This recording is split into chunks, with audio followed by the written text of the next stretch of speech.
hati yang luas. Maaf dapat memutuskan permusuhan. Maaf dapat menghilangkan kebersamaan yang penting. Maaf dapat menghilangkan Allah Subhanahu wa taala. Assalamualaikum warahmatullahi wabarakatuh. Waalaikumsalam warahmatullahi wabarakatuh.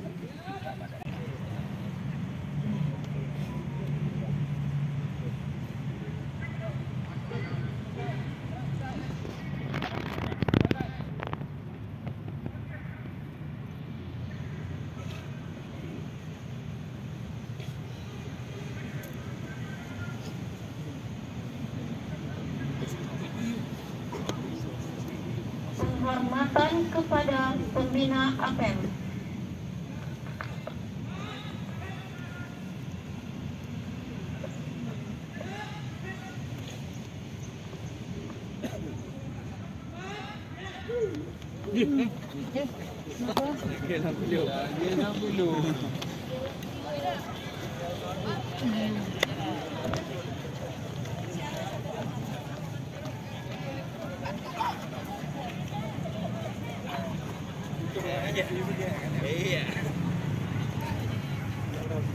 Waduh lah weh, waduh.